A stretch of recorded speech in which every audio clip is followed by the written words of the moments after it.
All right, off. Oh, I haven't been doing numbers. How will you know? Off week workout number 3. Practice the flow if you have the hammer after you've warmed yourself up. If you don't have a hammer with you, again, shoot me a message because you have access to get one on the cheap.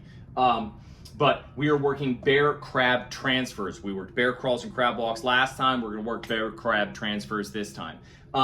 You'll see in the demonstration video, but this is really about moving the moving leg, moving under the body. That's the key. Then when it comes to training, you got 2 sets, 4 rounds each. Based on your skill level, you're going to go between 40 and 60 walking lunges. Quick count them. I'm not a monster.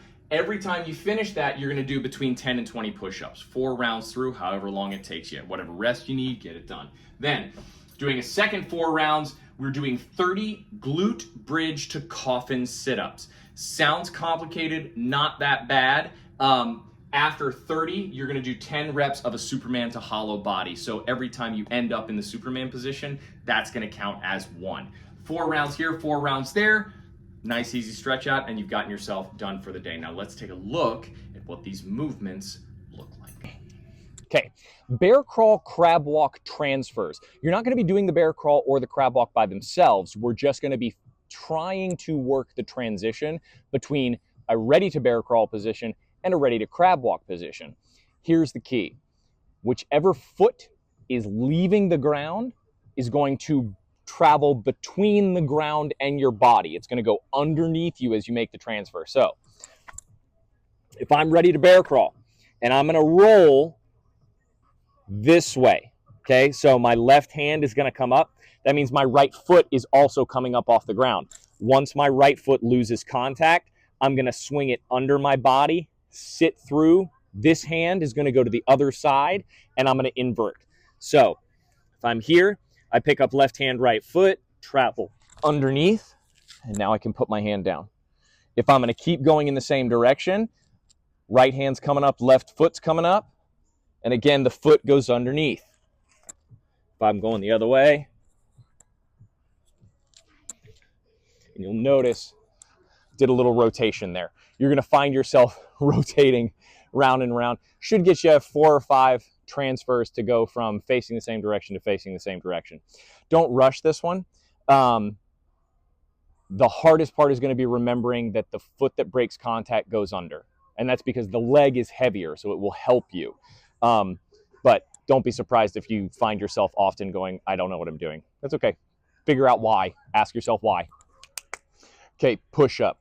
The thing that I want you to think about on this one is let's adjust the hand position so that, might help if you could see, my index fingers and my thumbs are pointing at one another, making a diamond, but they're wider. And this is going to help us engage a little bit more chest, a little bit more tricep in a good position. And then do whatever scale with your knees or your feet that will allow you to get your chest all the way down to the ground and then push back up and through. Off weeks are a good opportunity to fix stuff in terms of movement pattern on calisthenic work.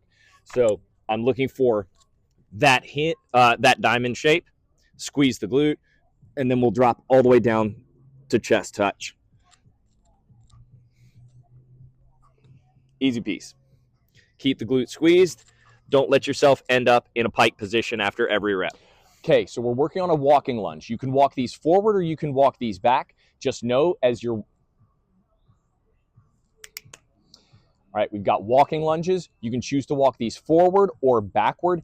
If you choose to walk them backward, balance is going to become more of an issue. But the thing to bear in mind is I want my foot position to stay at parallel to one another. So lunge on the train tracks. Don't let yourself end up on a balance beam. So starting in a forward walking lunge position, I'm going to aim a little bit out, get low enough so that my knee is within an inch of the ground. You don't have to make contact if you're worried about whacking it. And then the goal is step directly into the next lunge. So if I'm stepping here, I don't want to match. I want to continue. Okay, and you can step the same thing back, right? Looking for the feet to stay hip width apart the whole time. Keep the spine as tall as possible in the bottom position. We do not want this, okay? Get up tall and drive it through, even if that limits your rep count, okay? Okay, so we've done glute bridges before. Now we're going to do what's called a glute bridge with a coffin sit-up.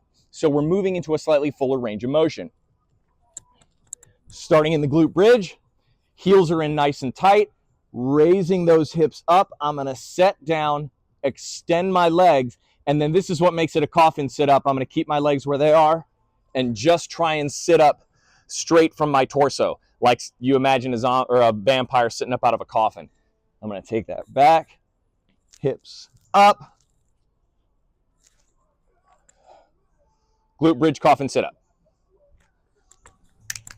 Okay, Superman to hollow body holds. A Superman balanced on your navel or as small a piece of real estate as possible in the middle of your body. I'm going to arch up, toes and fingertips pointing away. Then I'm going to roll into the same position with my face up, so my lumbar spine is going to have to lay on the ground. Do not be surprised if, especially if it's your first time doing this, you have to double check that position every single time because it's a hard thing to roll into intrinsically without, practice. But what we're looking for, belly down, hands and feet away, and then I'm going to roll to hollow, press that lumbar spine down. 1. Have fun.